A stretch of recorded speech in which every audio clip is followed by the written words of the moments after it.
always try to encourage leaders to ask the questions. First of all, what is our strategy and what therefore are we trying to achieve? And do we have the culture we need to execute this strategy? So that intersection between culture and strategy is absolutely critical. And then further, are the behaviours that earn belonging the behaviours we need to see more of in order to successfully execute this strategy? Hello and welcome to the Manage Self, Lead Others podcast for experienced and aspiring people managers. I'm your host, Nina Sunday. Listening to this show helps you explore ways to become the best version of yourself at work as a manager. Each episode, you hear from some of the brightest business minds on the planet, and they'll share your passion to elevate and transform team culture. They share insights in self-leadership and leading others. Together, we can make workplace culture better. Are you ready? Because it's time to manage self, lead others. Fiona Robertson is a culture, leadership and teamwork expert who holds an MBA from the London Business School. Former head of culture at one of Australia's big four banks, the National Australia Bank, Fiona authored Rules of Belonging: Change Your Organisational Culture, Delight Your People, and Turbocharge Your Results. It is my honour to welcome Fiona to the Manage Self, Lead Others podcast. Welcome, Fiona Robertson. Thank you so much, Nina. It's such a pleasure to be here. And I just want to say, this is an important book. All accolades to you. I believe that every leader, from CEO down to emerging leader, needs to read this book because it's the best book I've come across.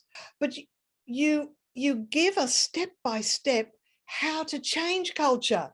It's like you've got worksheets and diagnostics, and you even mentioned some of the tools, and we won't go into all that detail in this session, but honestly, everybody listening, just get this book because it is a how-to change culture. And so few books, they tell you what the problem is without telling you how to fix it. Well, I'm so glad that you found it useful, and thank you. My intention was to try and explain what culture actually is, because it's one of those words that we all use very liberally, and leaders are very quick to acknowledge that culture is important.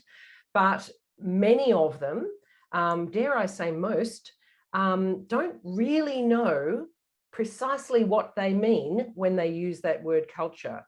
And so in my experience, the conversations that happen inside organizations or even inside teams about culture, often, two or three people will be having a conversation and they're all actually talking about something slightly different. And because they don't know that, some of those conversations end up being quite circular and kind of not getting to any kind of practical conclusion. So I tried to write a book that was, here's what it actually is, and language that you can use to understand, and shared understanding, shared language. So that's point one. So you can start to have a sensible, meaningful conversation about it. But as you say, then, okay, so now we know, what are we actually going to do about it? And some practical tools. So I'm so glad that you found that helpful. But here's the thing, it's all about pattern recognition, and culture is almost invisible. One of the things I say when I'm presenting is culture hides in plain sight. Yeah. You have to actually have your eyes open to notice, what are the assumptions here? What do people assume is how things are done? And is that the best way? Is that the only way? Have we fallen into complacency? Are we continuously improving? Even to continuously improve, some people don't even acknowledge that that's something we should be doing. It's like you fix something and then it's done. It's like, well, no, as you end the book, culture is an ever ongoing marathon. Yeah, it's changing all the time. And it's either happening by accident or it's happening deliberately. Obviously, I'm a fan of deliberate, but that's culture hides in plain sight is such a lovely way of putting it. Another way I think of it is it's a bit like living in the Matrix. If you don't know you're living in the Matrix, then you don't see anything because you don't know there is anything to see. But once you understand what culture actually is, then you can see it everywhere. And as the title of the book somewhat gives away, I believe that what culture actually is the rules of belonging in a group. So it's what behaviors earn belonging and what behaviors lose belonging in this group. And the reason it's really tricky to see is because we often try to look at behavior itself as the determinant of what our culture is. But in my experience, it's actually the interpretation of behavior is where culture lives. So to explain that a little bit more clearly, I think an example can be helpful. So I once worked in an organization where it was very common for the most senior person in a meeting to leave the meeting before the end. In that particular culture, busy equaled important. You know, I was high status if I was running from meeting to meeting. So if the senior person didn't stay till the end of the meeting, that was completely normal and accepted. And in fact, once that person had left the room, everybody who was still there would sort of nod knowingly at one another and say, well, of course she had to leave early because she's got another meeting to go to. So that behavior, leaving the meeting early, increased that person's belonging or their status in the group. But I've worked in other organizations where that identical behavior, senior person leaves meeting before the end, would have been considered the height of unprofessional, disrespectful to one's colleagues, clearly a person who didn't value accountability or making next steps clear or whatever it might be. And when that person left that room, everyone sitting there left behind would be going, oh dear, that's, you know, that was awkward. And so you've got identical behavior. Senior person leaves meeting before the end, but in one system, it increases belonging and status, and in the other system, it decreases it.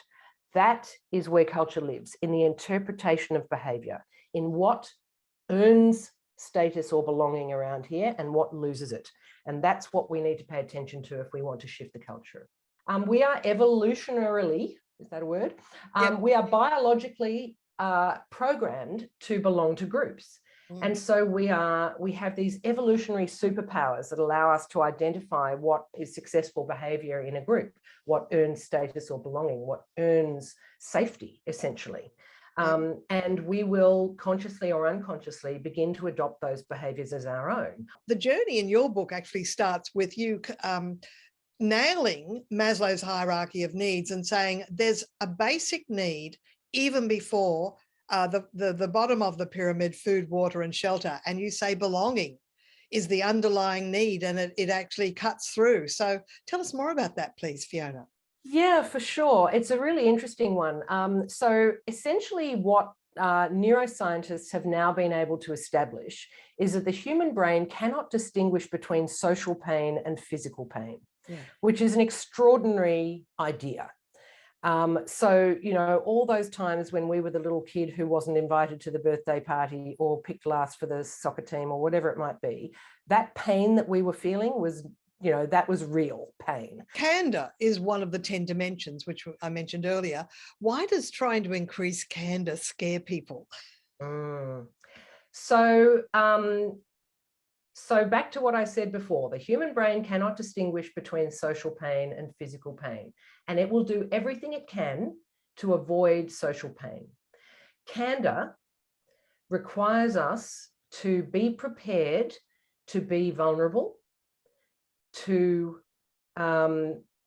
say things that we think are risky, so that might blow back on us in some way, and to hear things that may well be painful. So another piece of research that says that if you say to somebody, I am about to give you some feedback, their brain responds in precisely the same way as if you said to them, I am going to stab you with this fork. It can't tell the difference. And so candor is scary. We know this from our, you know, personal lives. You know, that conversation you need to have with your spouse or your child or your parent or your whoever is scary. You can't because predict how it's going to land. Right. And even if it's someone you trust, are they in a good mood today or a bad mood today? Yep. Yep. And the brain says this is dangerous. Your belonging will be at risk if this relationship is damaged. And, you know, when you're in your workplace and your livelihood depends on your boss being happy, and, you know, your ability to execute your role depends on your colleagues being happy and your team being happy, then stepping into that risky space of saying what needs to be said is just that. It is a risk. So it takes an enormous amount of courage. So yeah, that's why I think candor is such a difficult one, such a critical one too.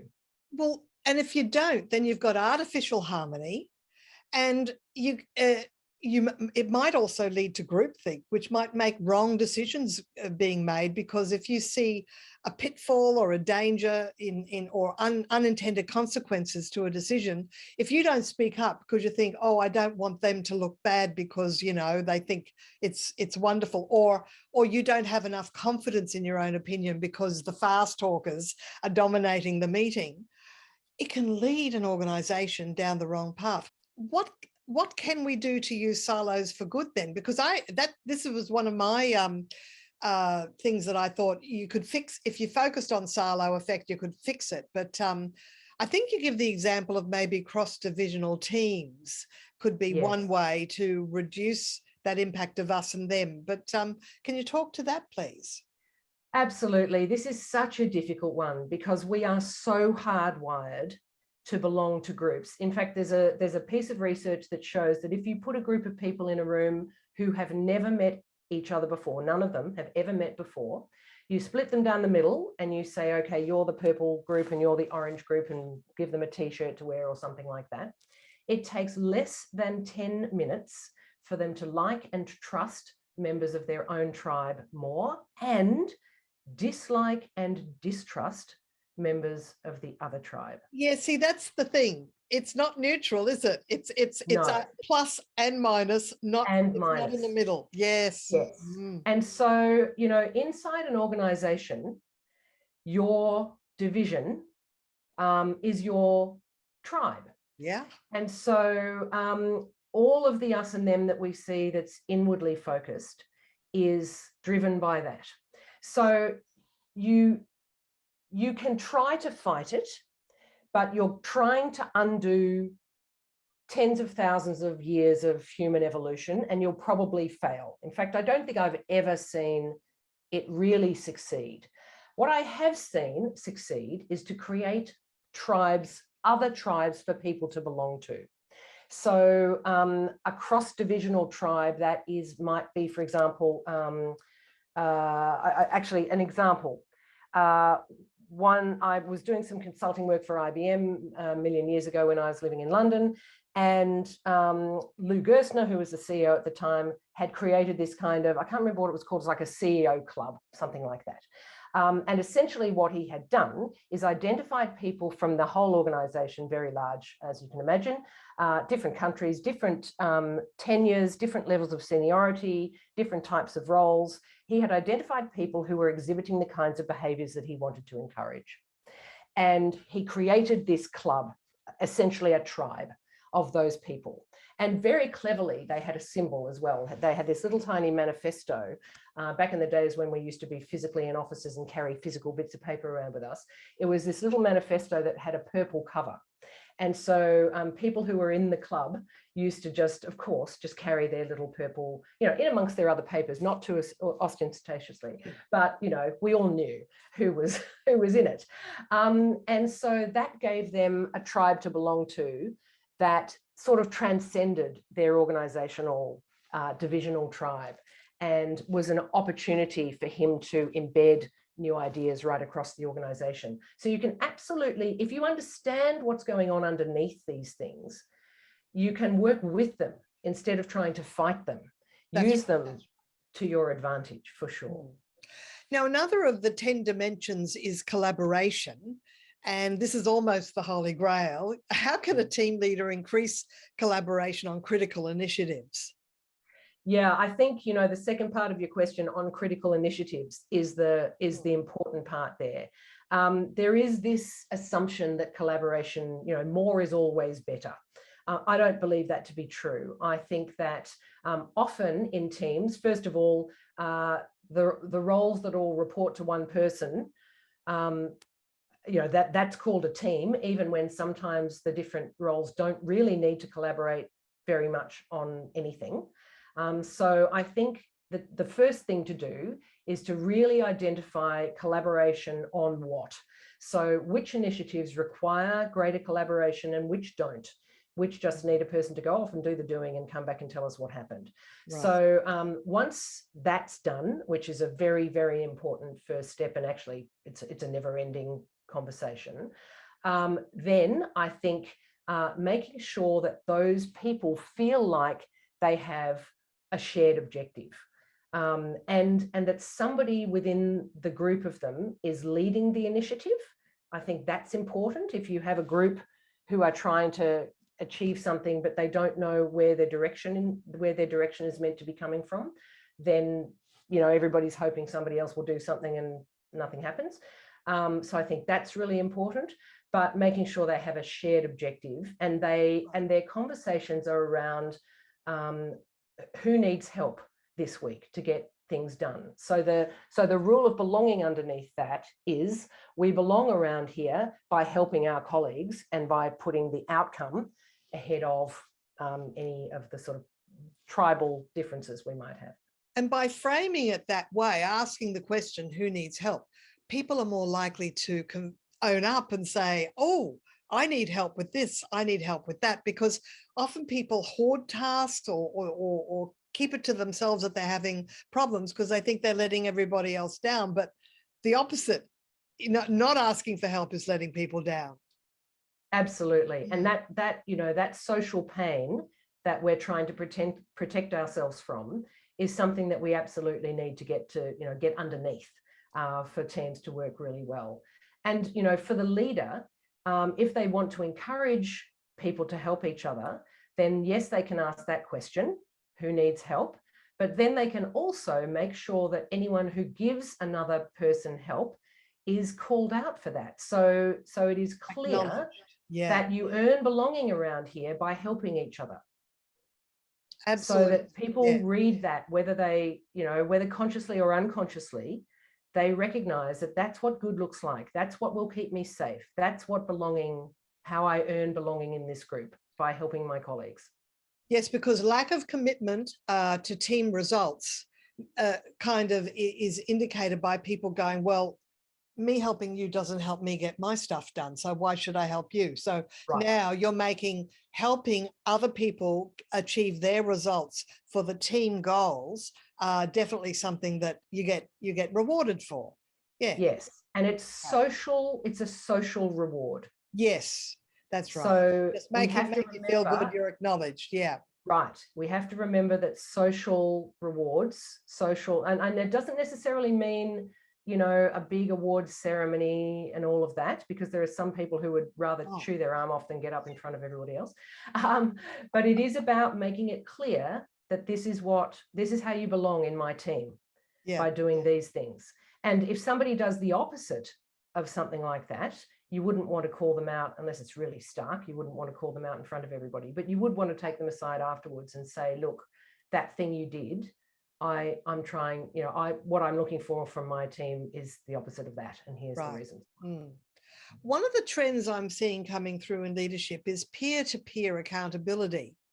But one of the things you talk about in the book is people taking delight in finding mistakes in others, or criticizing other people's work. So there's a fine line, receiving or giving feedback to your peer, but you have to do it in a very civil way.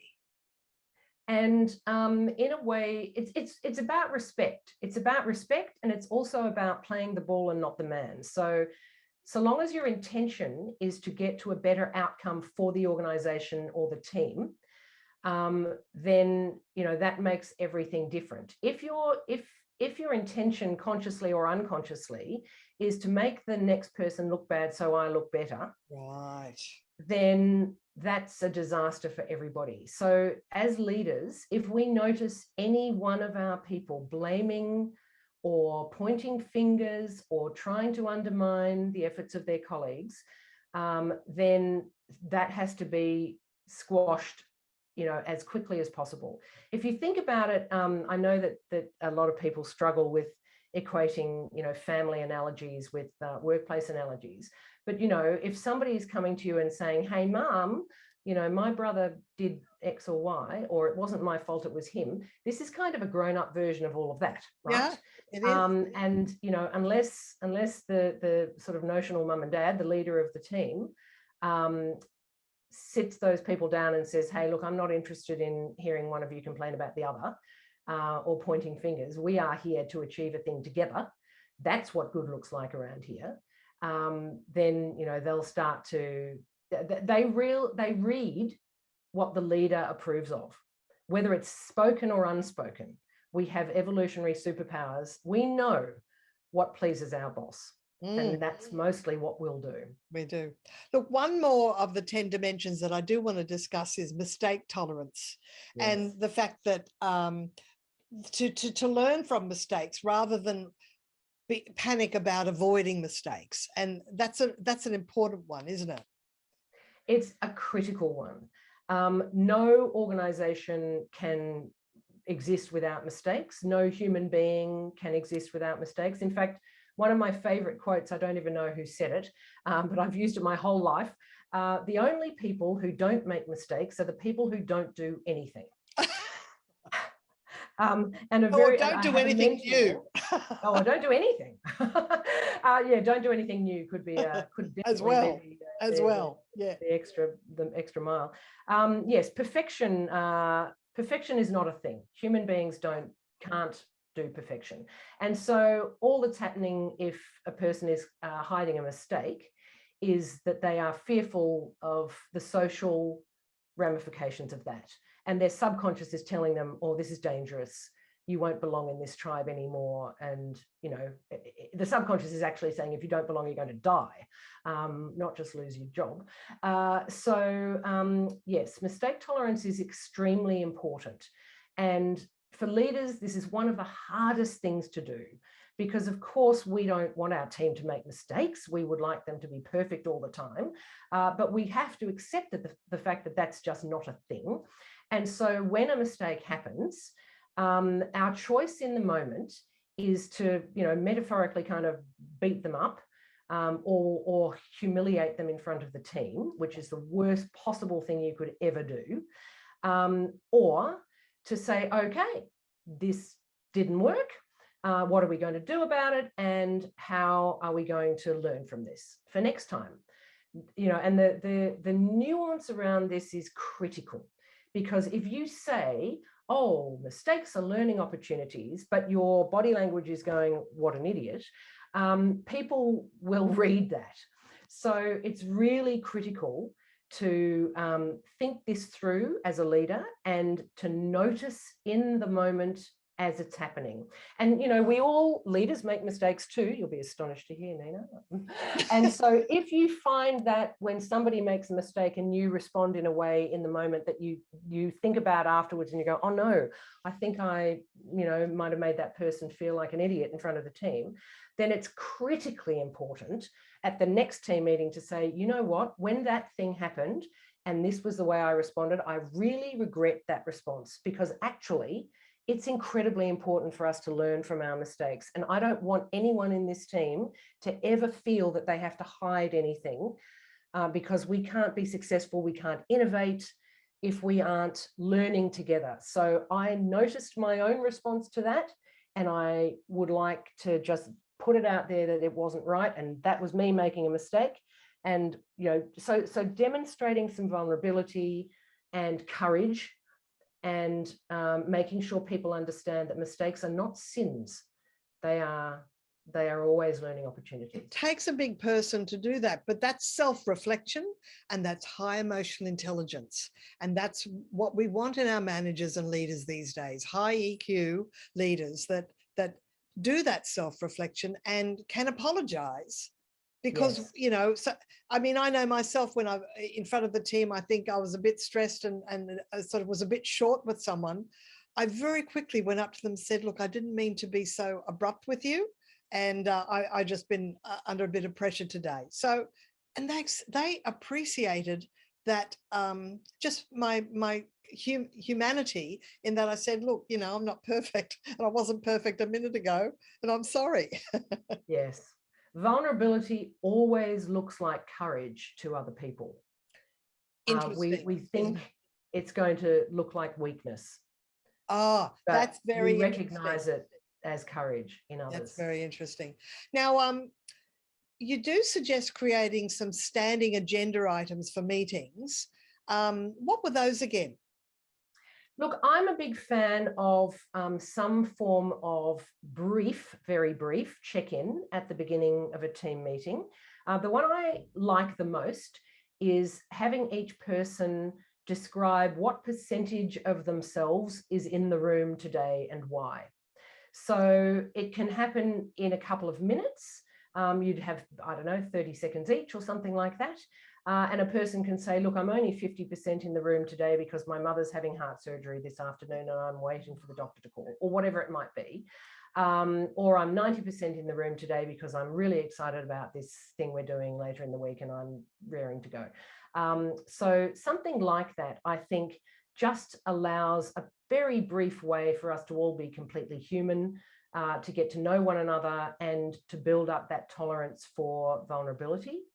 I think asking, you know, how's the capacity? How's everybody's capacity for the work we have to do this week? Do we need to help one another? So setting up just normalizing the idea that a team exists to be working together and helping each other.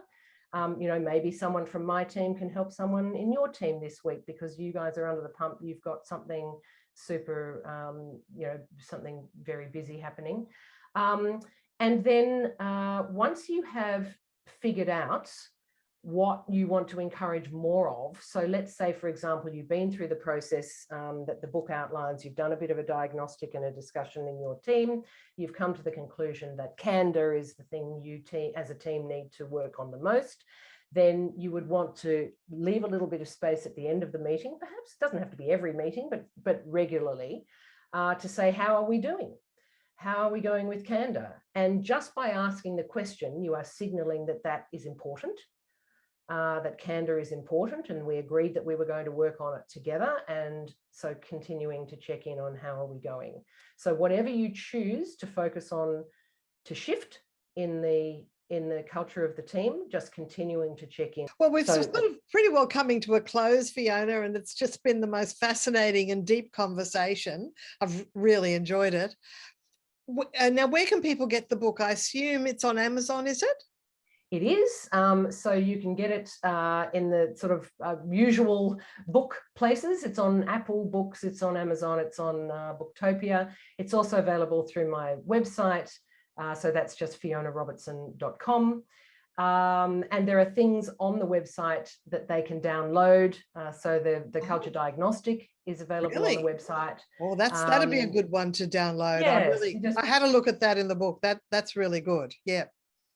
And you can download chapter 1 for free from there as well if you're interested in nice. Try before you buy. And are you able to work virtually with people globally, or how do you work with people? Yeah.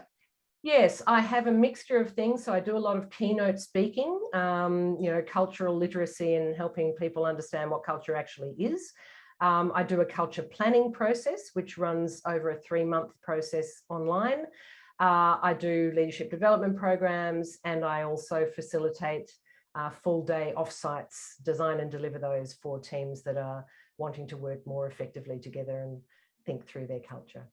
Thank you so much, Fiona, for your time today, for the exploration of your ideas around culture. It certainly opened up my eyes to some of the distinctions around culture, and it dispelled a few myths that I was still keeping in my head, in my heart. And I'm going, well, it's always good when you're myth busting. I'm so glad you found it useful, and thank you for a great conversation today. My pleasure, Fiona. Thank you. Thanks once again. This episode, we've been speaking with Fiona Robertson on the Manage Self, Lead Others podcast for experienced and aspiring people managers. I'm your host, Nina Sunday. Thank you for listening, and I look forward to seeing you next time. Bye for now.